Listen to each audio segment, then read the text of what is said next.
Rachel had always believed that love, when given with enough sincerity, would find its way back to you. It was a belief she had carried since she was young, quiet and unshakable, tucked somewhere deep between her ribs like a second heartbeat. She had never been the kind of woman who demanded grand gestures or expensive declarations. She did not need roses on the doorstep or diamonds around her neck. What Rachel wanted was simple, almost embarrassingly so. She wanted to be chosen.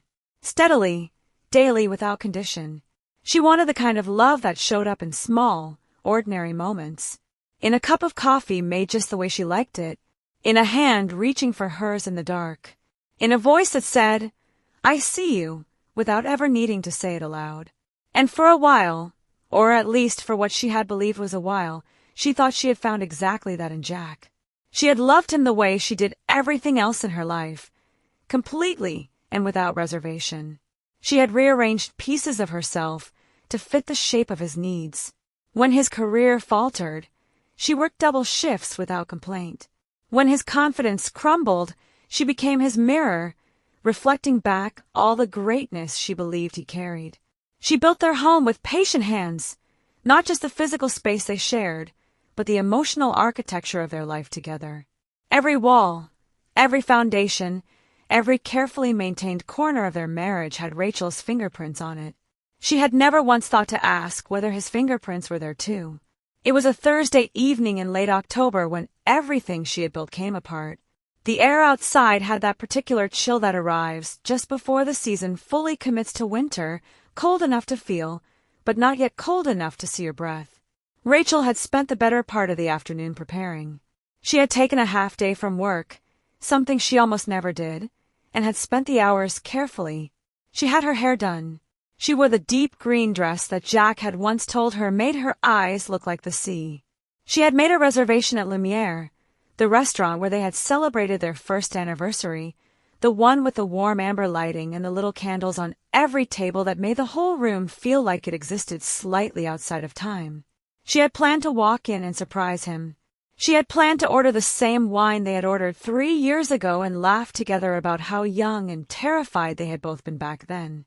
She had planned to hold his hand across the table and remind both of them, that what they had built together was worth celebrating. Rachel stepped through the doors of Lumiere with a smile already forming on her lips. She saw him immediately. Jack was seated at a corner table, their table, the very one she had specifically requested when she made the reservation, and he was not alone.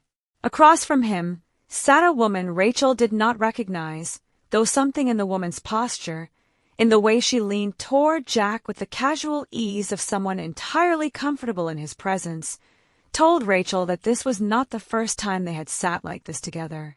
The woman was laughing at something Jack had said, her fingers grazing the top of his hand on the table, and Jack, her husband, was looking at this woman with an expression Rachel realized, with a sickening clarity, she had not seen directed at herself in a very long time.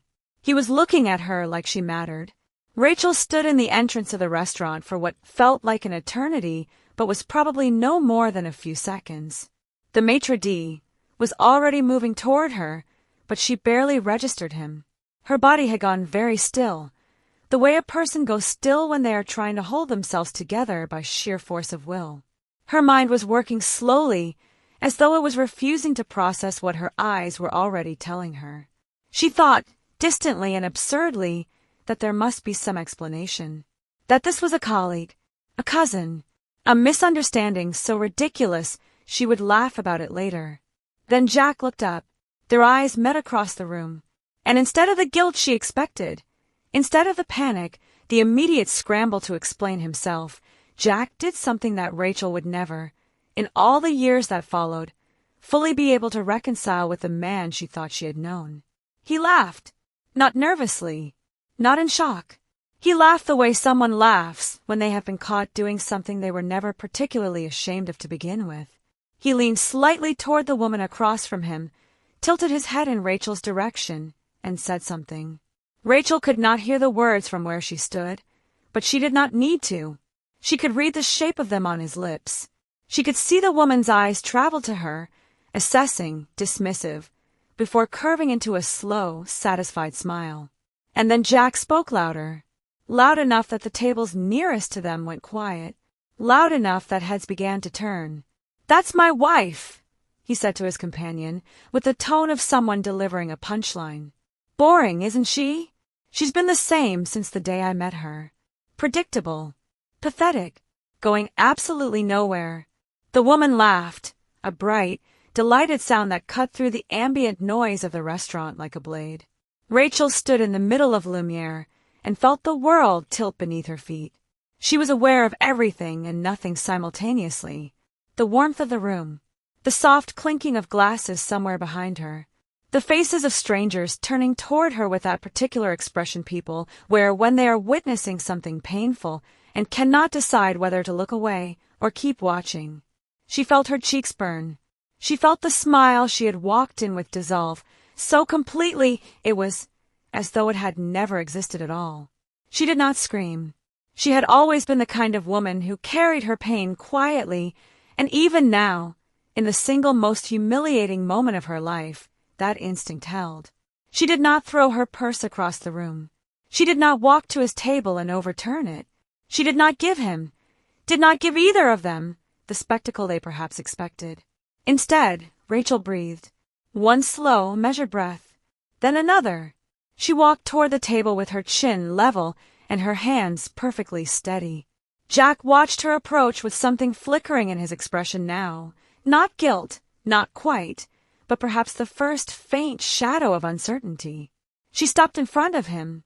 She looked at him for a long moment, memorizing his face the way you memorize something you know you are seeing for the last time. Then she reached down, slipped her wedding ring from her finger, and placed it quietly on the table between them. She did not say a word. She turned, walked back through the amber-lit room, past the watching strangers, past the maitre d', who held the door open with an expression of uncertain sympathy, and out into the cold October night. She drove home without music, without crying, without anything. It was only later, much later, after midnight, after she had sat at her kitchen table for an hour without moving, that Rachel finally slid down from her chair and sat on the cold tile floor of her apartment, her back against the cabinet, her knees drawn to her chest.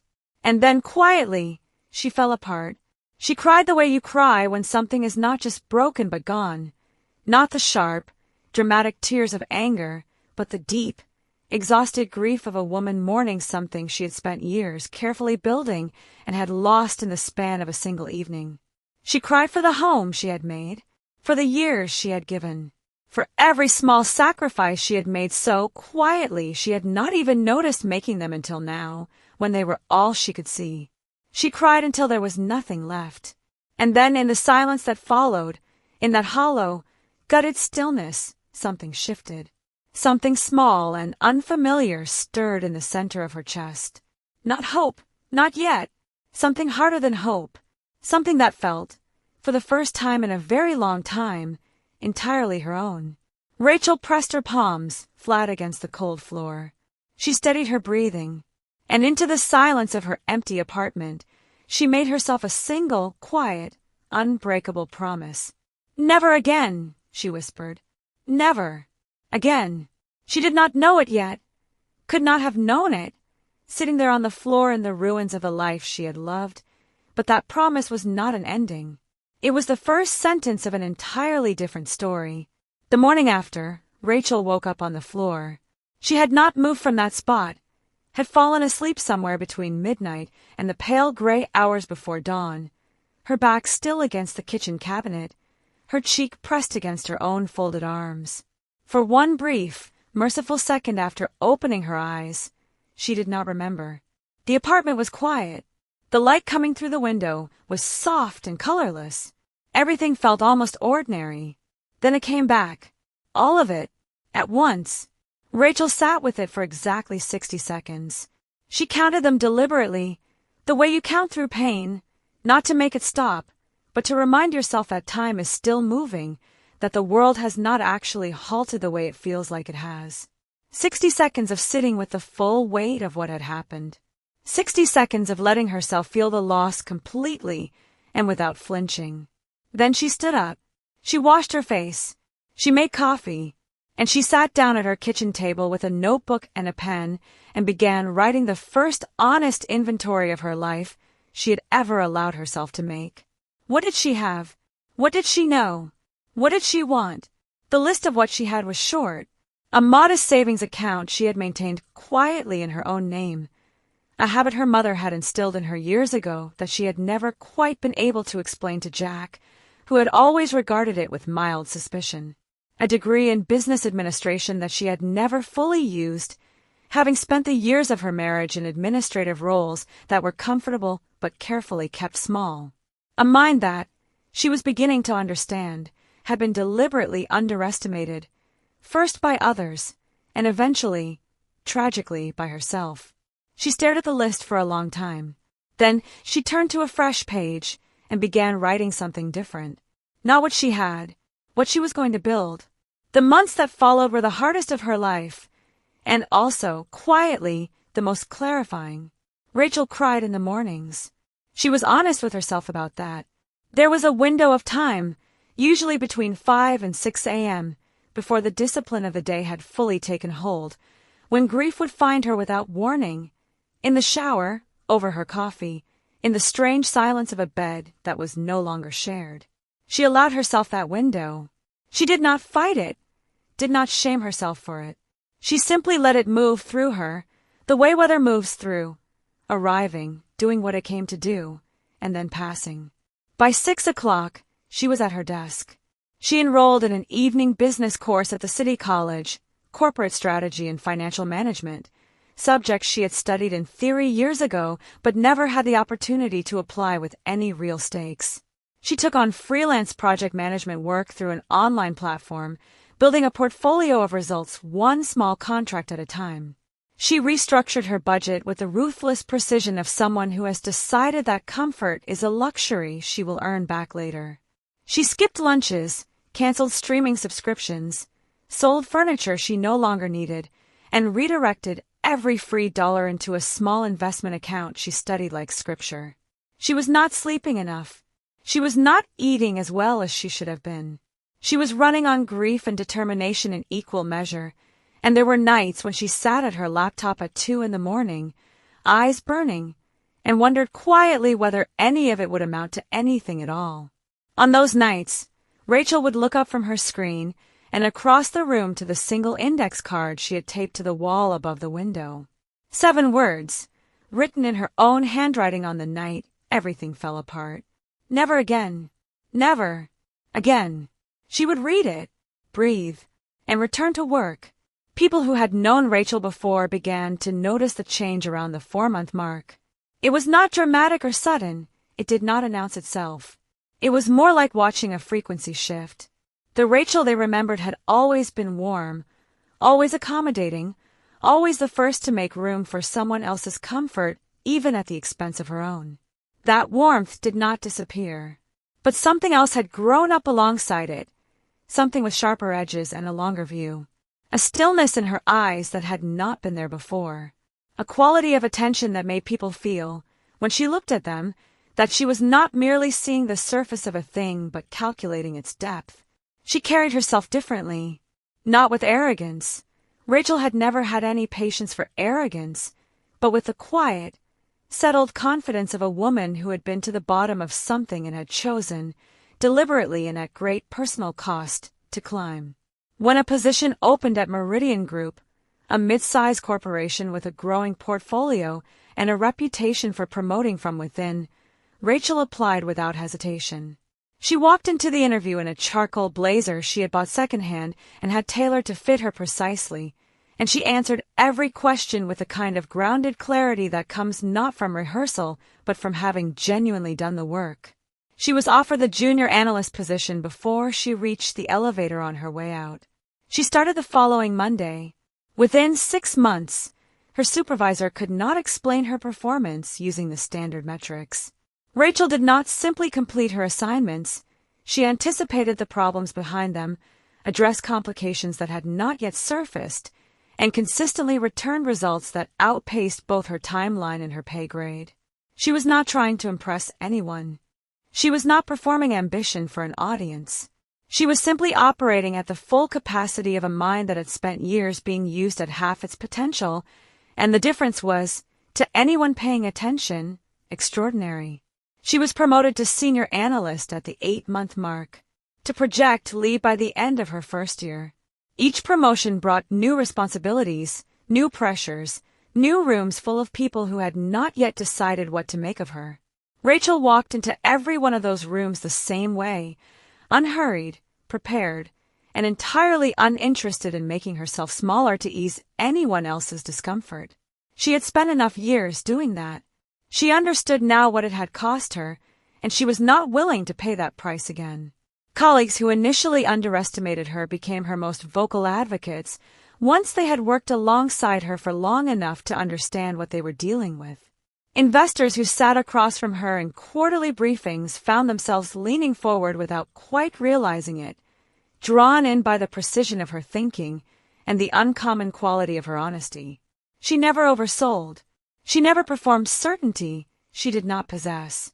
And when she said something would be delivered, it was delivered, without exception and without excuse. The board of directors began requesting her presence in meetings she had not been invited to. Then they began asking for her opinion in those meetings. Then they began following it. At the close of her 3rd year with Meridian Group, Rachel was called into a meeting with the full board on a quiet Friday afternoon. She had known, in the way that you sometimes know things before they are spoken, what the meeting was about. She sat at that long mahogany table with her hands folded in front of her and her expression composed, and she listened as the chairman read from a formal letter of appointment. Director and Chief Executive Officer, Meridian Group. She accepted with 2 words and a single, measured nod. Thank you. The corner office on the 14th floor was large and flooded with afternoon light.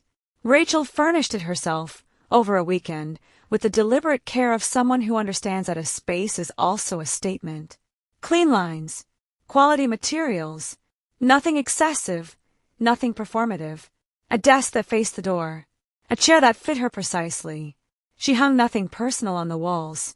No photographs, no mementos, no artifacts from a life she had already closed.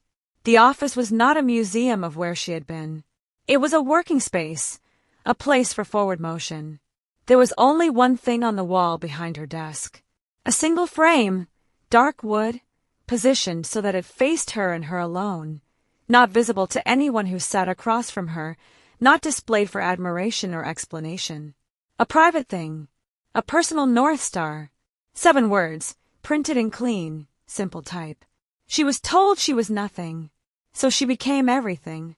Rachel stood in the center of her office on that first evening and looked at it for a long, quiet moment. Outside the floor-to-ceiling windows, the city stretched out in every direction, lit and alive and entirely indifferent to the particular journey that had delivered her to this exact point. She thought, briefly, of a restaurant with amber lighting and small candles on every table.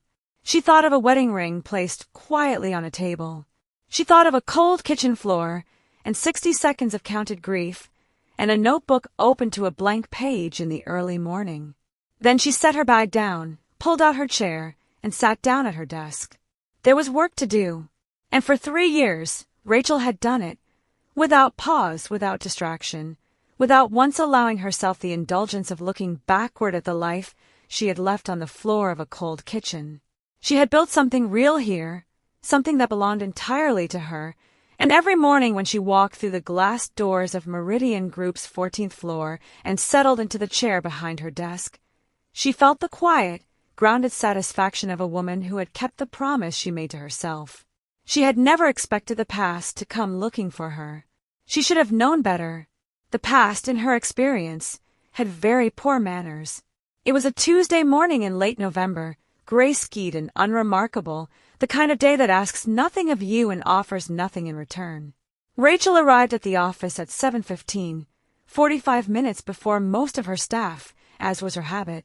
She liked the building in those early minutes, the particular quality of silence that existed before the day fully populated itself with noise and motion, and the accumulated urgency of other people's problems. She made her own coffee. She reviewed her calendar. She stood at the window for exactly 5 minutes and watched the city below begin its daily negotiation with itself. Then she sat down and began working. By 9 o'clock, her assistant Priya had arrived, and the floor had come to life around her in its usual efficient rhythm. The morning moved away, well-managed mornings do, smoothly, purposefully, one completed task making room for the next. Rachel worked through a budget projection, signed off on 2 departmental reports, and participated in a 30-minute video call with a prospective investor who left the call, she suspected, considerably more impressed than he had entered it. At 10:30, Priya appeared at the office door with a neat stack of manila folders and the expression she wore when she was delivering something administrative. "The support staff applications you requested," Priya said, placing the stack on the corner of Rachel's desk. 17 candidates total. I've already filtered out the ones who don't meet the baseline criteria. You have 11 worth reviewing.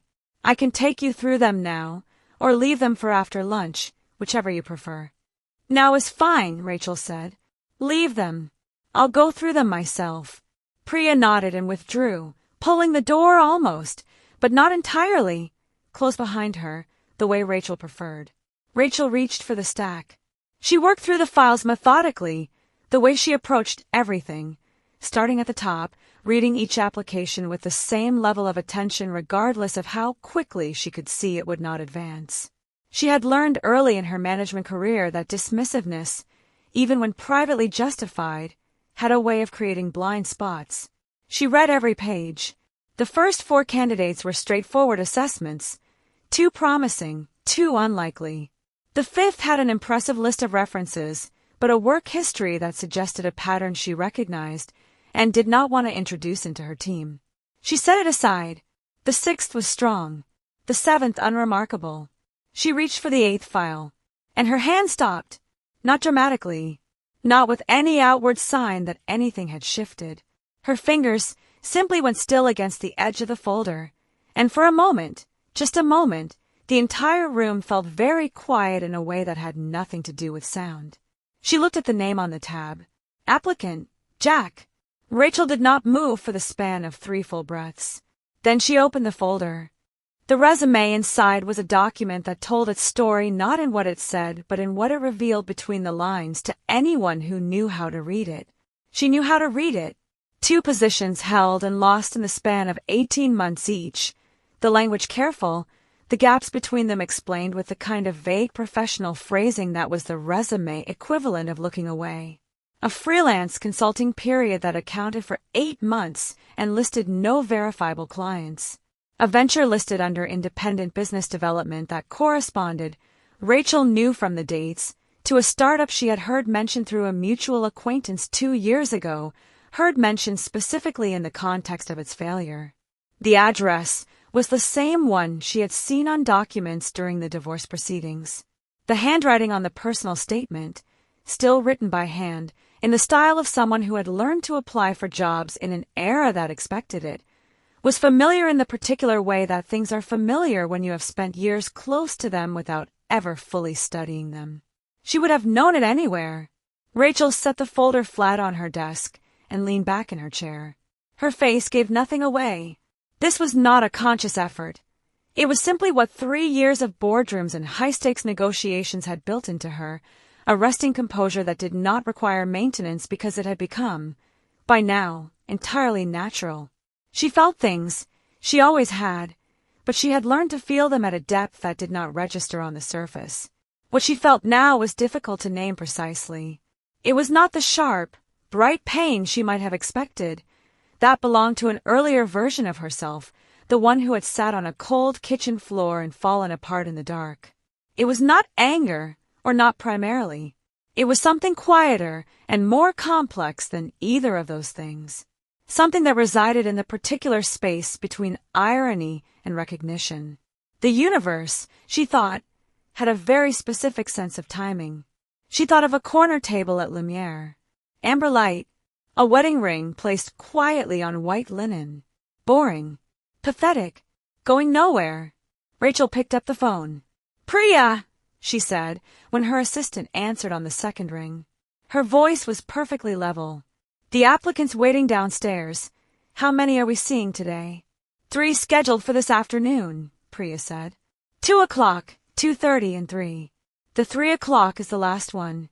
Rachel glanced at the name on the folder again. Tell the next applicant to come in at the scheduled time, she said. And make sure you send in Jack. Last appointment.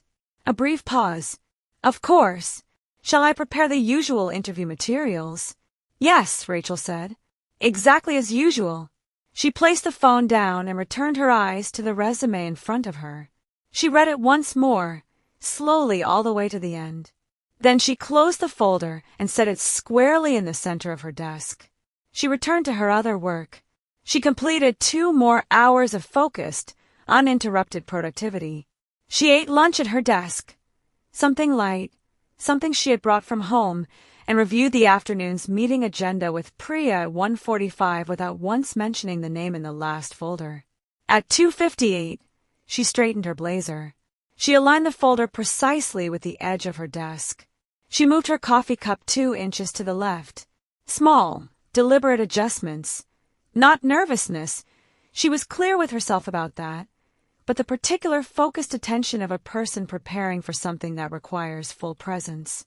At 2:59, she reached forward and turned her chair slowly, deliberately, until she was facing the window behind her desk rather than the door. The city spread out below her, gray and glittering. She looked at it without seeing it. She listened. At 3 o'clock exactly, she heard the outer office door open. She heard Priya's efficient, pleasant greeting. She heard the low murmur of a voice responding, a voice she had not heard in 3 years but would have recognized in a crowded room at 100 paces. Footsteps crossed the outer office. Her door opened. She heard him enter, heard the soft, careful sound of the door being pulled close behind him, heard the almost imperceptible intake of breath that a person takes when they are composing themselves before an important moment, the breath of someone who believes they are about to perform, to impress, to convince a stranger of their value. She heard him clear his throat. The room was very still. Rachel placed both hands flat on the armrests of her chair. She kept her breathing even and her shoulders relaxed. Then, with the unhurried ease of a woman who is entirely comfortable in the space she occupies, she turned her chair slowly back around to face the room. The silence that followed was immediate and absolute. Jack stood 3 feet inside the doorway with his resume held in both hands and his prepared expression, the careful, confident smile of a man who had rehearsed this, dissolving in real time as his eyes registered what they were seeing. The color left his face in a single visible wave. His mouth opened and produced no sound. The resume shifted in his grip, the papers tilting at an angle that suggested his hands were no longer entirely steady. He stared at her. Rachel looked back at him with the calm, open expression she used in every professional meeting. Attentive, composed, entirely in control of the room. She said nothing. She let the silence do what silence, in the right circumstances, does better than any words. The woman he had publicly humiliated in a restaurant 3 years ago sat before him in a tailored blazer behind a CEO's desk on the 14th floor of a building whose name was printed on the top of the application he was holding in his trembling hands. His ex-wife, his interviewer, the person who now held, with complete and legitimate authority, the power to determine the next chapter of his professional life. Rachel watched the full understanding of his situation move across his face like weather.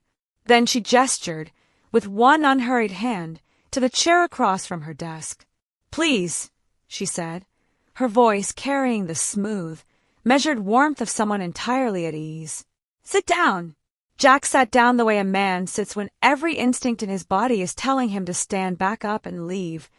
Carefully, slowly, with the rigid posture of someone who has lost the ability to decide whether stillness or motion is the safer choice.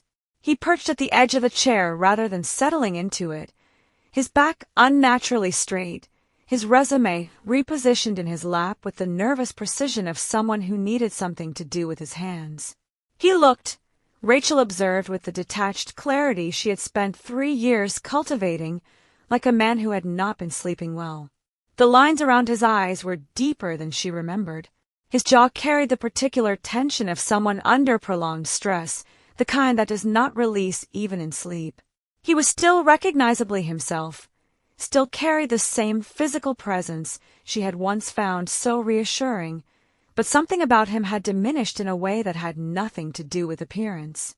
Something interior, some quality of ease and casual confidence that had once defined him had gone quiet, the way a light goes quiet when the power behind it begins to fail.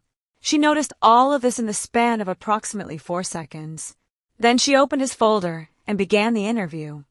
"Thank you for coming in," she said, her tone carrying the precise warmth of professional courtesy, present enough to be civil, measured enough to offer nothing personal. "I've had a chance to review your application. Before we go through the details, can you start by telling me a little about your most recent role and the circumstances under which it ended?" Jack stared at her.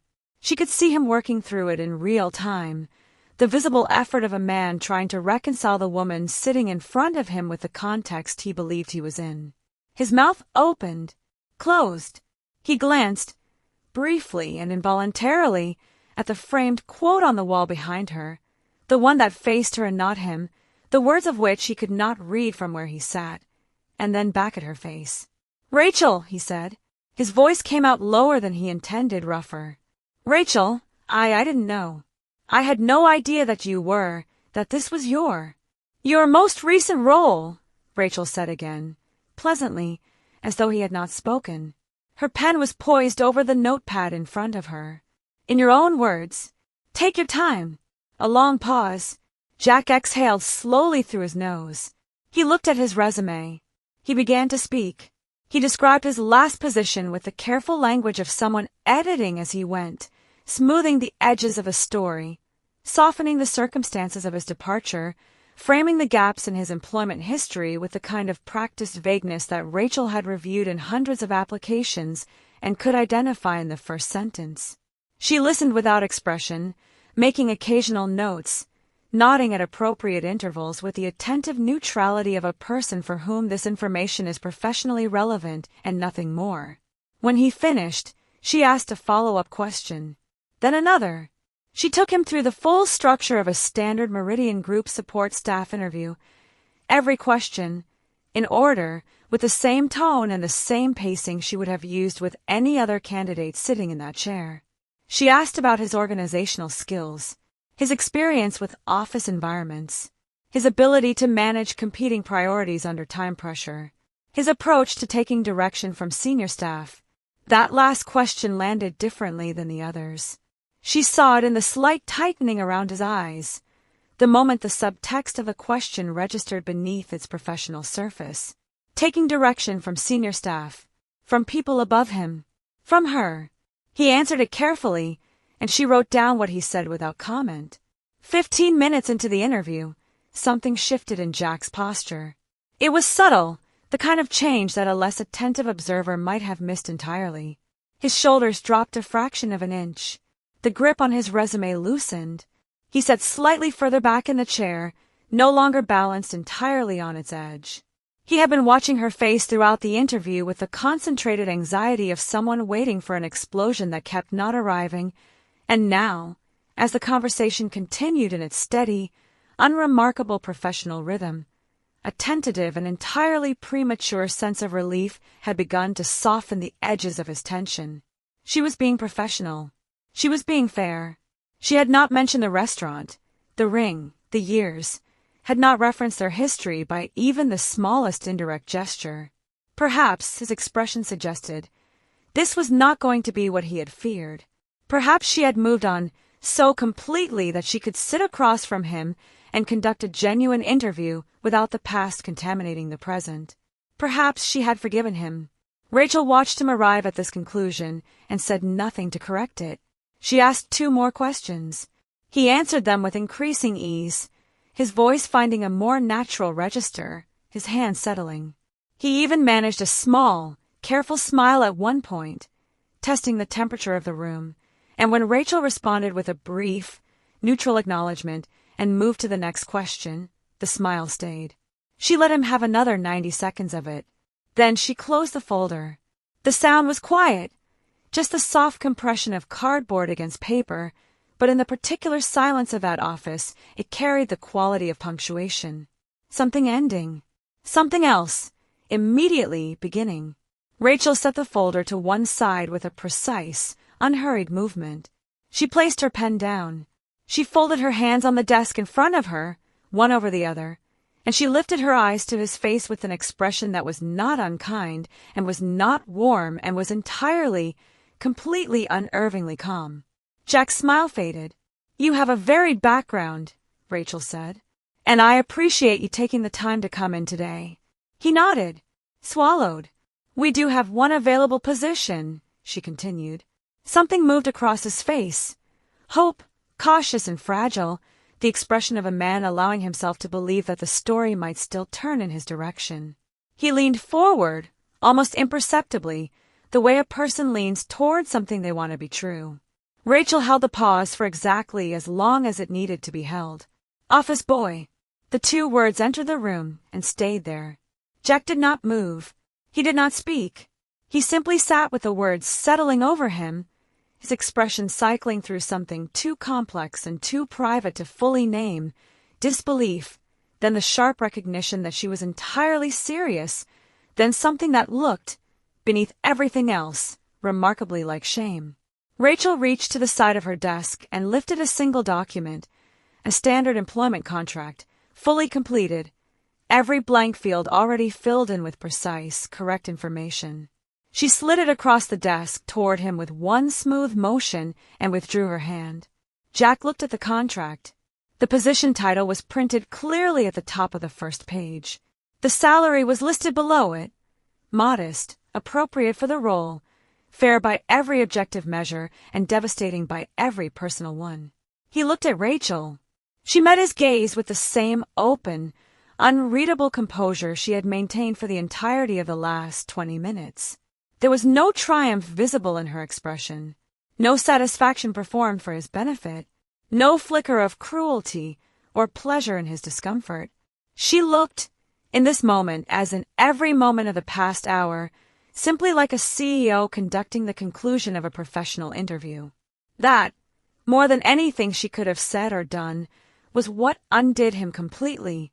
"Rachel," he said, and this time his voice came out stripped of all its professional composure, quiet, raw, carrying the particular weight of a man who has only just now fully understood what he is sitting in the middle of.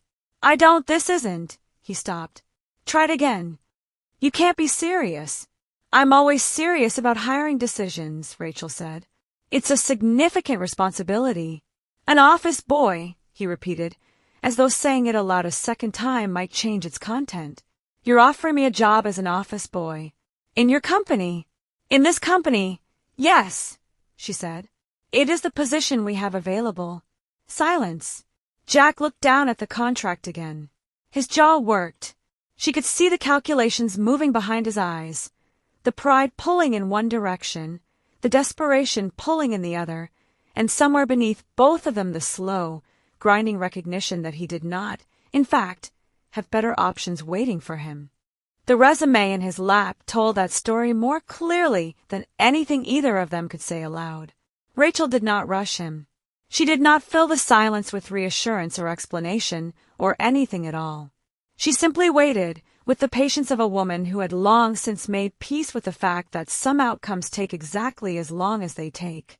Finally, she tilted her head, just slightly, just enough to acknowledge that the moment had reached its natural conclusion. "You may take it," she said quietly, "or leave it." She let one beat of silence follow. "The choice is entirely yours." He signed the contract on a Thursday afternoon. Rachel was not in the room when it happened. She had instructed Priya to handle the paperwork, and Priya, efficient and entirely unaware of the particular geography of history between the new hire and her employer, had processed the documents with the same brisk professionalism she applied to everything. Jack was given his start date, his uniform sizing information, his employee handbook, and a brief orientation schedule. He was walked through the building's basic protocols by the facility's coordinator, a cheerful young man named Dennis who had been with Meridian Group for 2 years and who treated every new employee with the same uncomplicated friendliness regardless of their position. Dennis showed Jack where the supply closet was, where the cleaning equipment was stored, which executives preferred their coffee black and which took milk, the correct procedure for restocking the printer paper on each floor, the schedule for clearing the boardroom after late meetings. Jack listened to all of it with his hands clasped in front of him and his expression carefully neutral. He started the following Monday.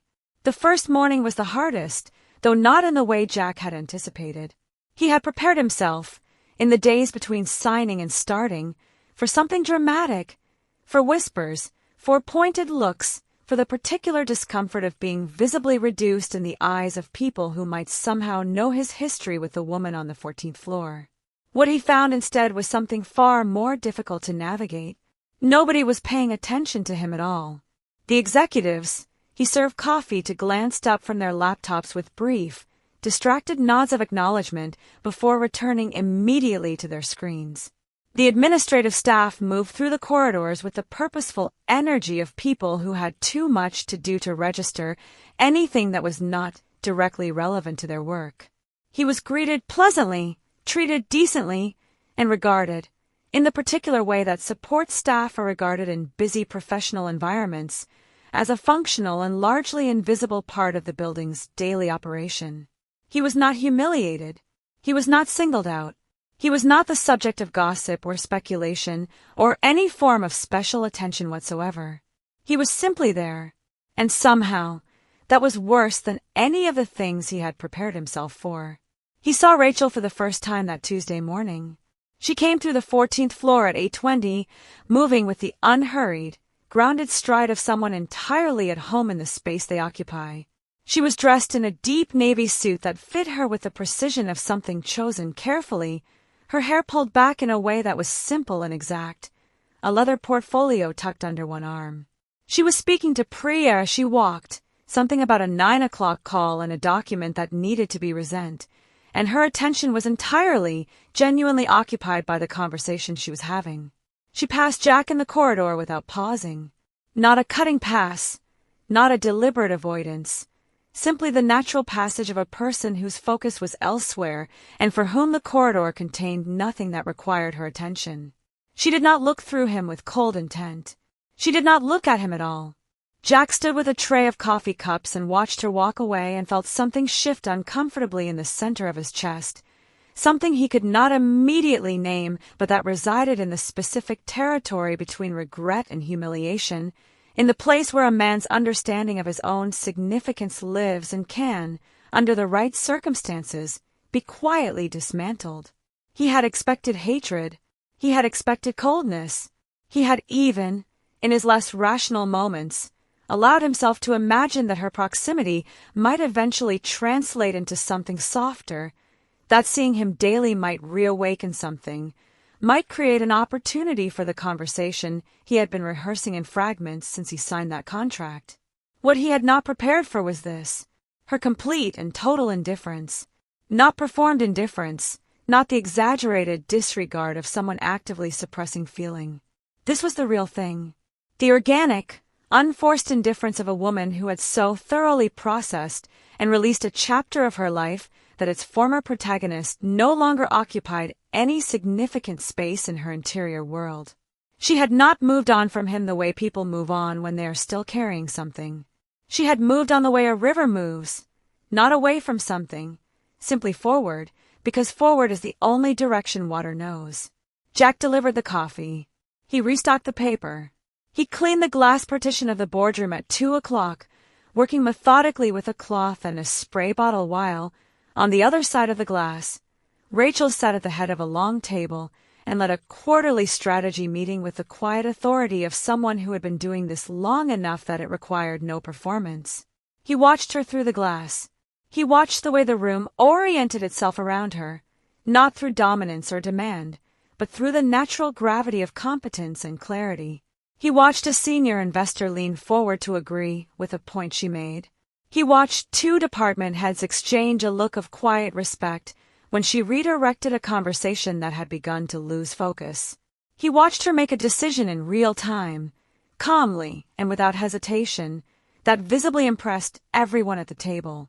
He had once told her, in a restaurant with amber lighting, in front of a woman whose face he could no longer clearly remember, that Rachel was boring, pathetic, going nowhere. Standing on the other side of a glass partition in a cleaning uniform, watching her run a boardroom with the ease of someone born to it, Jack felt the full weight of those words return to him, not as a memory but as a verdict. Not on Rachel, on himself. The weeks that followed established their rhythm, and Jack moved through them the way a man moves through consequence, one day at a time, without the option of skipping ahead. He learned the building. He learned the schedules. He became, despite everything, reasonably good at his job in the uncomplicated way that competent people become good at things they apply themselves to, regardless of whether those things are what they imagine for themselves. Rachel continued to treat him exactly as she treated everyone else. This was, he came to understand gradually, its own form of precision. Not cruelty packaged as fairness, but genuine, unornamented professionalism, the behavior of a woman who had decided, at some point so far in the past that it no longer required maintenance, that Jack did not warrant special emotional treatment in either direction. When their paths crossed, she was civil. When she needed something from the support staff, she communicated it clearly and without condescension. When he performed his role well, it was noted with the same brief, functional acknowledgement she offered everyone. She did not single him out for punishment. She did not make his days harder than they needed to be. She simply, and this was the thing he kept returning to, the thing that sat with him in the evenings when the day had ended, and there was nothing to occupy his mind but the particular inventory of where his life had arrived. She simply did not think about him. He was certain of it, not as an assumption, but as an observable fact. The Rachel he had known had worn her feelings openly, had been transparent in her affection and her hurt in equal measure. This Rachel had no feelings about him to conceal. He was a support staff employee. He was a line item in the building's operational structure. He was, in the economy of her attention, worth exactly as much as the role he filled, no more, no less, and nothing personal in either direction. It was the most complete defeat he had ever experienced, and it arrived daily, without announcement, in the form of a woman who had simply decided he was no longer worth the energy of an emotion. It was a Friday in mid-December when it finally broke open. The floor had emptied early, a pre-holiday half-day that had cleared the building of most of its staff by 3 o'clock. Jack had stayed to finish restocking the supply rooms, a task that ran longer than expected, and by the time he gathered his things it was nearly 5. The 14th floor was quiet in the specific way of offices after hours, the hum of the ventilation system, the passive glow of screensavers, the particular stillness that descends when the people who give a place its purpose have all gone home. Almost all of them. Rachel was at her desk when he passed her office. The door was open. She often left it open when she was working late, and she was standing rather than sitting, her bag already on her shoulder, doing a final check of her desk with the focused efficiency of someone closing out their day. The city behind her window had gone dark and was now lit from below, the way cities are in winter, cold and bright and indifferent. Jack stopped in the corridor. He stood there for a moment that lasted longer than it should have, his bag in his hand, watching her through the open door. He thought about walking past. He thought about every sensible, self-protective reason to simply keep moving and let this day end the way every other day had ended, quietly, without incident, without giving either of them anything new to carry. Then he said her name. Rachel! She stilled. Then she turned, not sharply, not with surprise, simply with the unhurried attention of a person responding to their name being spoken. She looked at him standing in the doorway with an expression that was open and entirely composed. He had rehearsed this. He had rehearsed it many times, in many different versions, across many evenings. But standing here, in the reality of the moment rather than its rehearsal, every prepared sentence dissolved and what came out was simply the unornamented truth. "I'm sorry, Rachel," he said. His voice was quiet, steady with effort. "I was a fool. I threw away the best thing I ever had. The words landed in the silence of the empty office and stayed there. Rachel looked at him for a long moment. A real moment, not a performance of consideration, but the genuine, unhurried regard of a woman taking something in and responding to it honestly. There was no hatred in her expression, no residual longing, no flicker of the old wound reopening. There was something cleaner than either of those things. Something that had been arrived at through a great deal of private work and was not, therefore, available to be destabilized by a sentence spoken in a corridor at the end of a December afternoon. "I know," she said. 2 words. Quiet, certain, and entirely complete. She picked up her bag. She crossed the office. She passed him in the doorway, close enough that he could have reached out, though he did not, and walked to the elevator at the end of the corridor with the same unhurried, grounded stride she always carried. She pressed the button. The doors opened immediately. She stepped inside. For one moment, just one, the elevator held before the doors began to close, and Jack stood at the end of the corridor and watched her standing in that small lit space, her bag on her shoulder, her eyes forward. She did not look back. The doors closed. The corridor was silent. Jack stood alone on the 14th floor of a building that Rachel had built from grief and determination and 3 years of relentless, unglamorous work, and he understood, fully, finally, without the protective interference of ego or hope or self-deception, what he had done and what it had cost, and that the cost was permanent, not because she hated him, not because she had arranged his humiliation or engineered his downfall or spent a single deliberate moment constructing his consequence, but because she had simply and completely and irreversibly healed. And there was nothing in the world more final than that. Revenge was never her goal. Becoming unstoppable was, and in the end, that hurt him far more.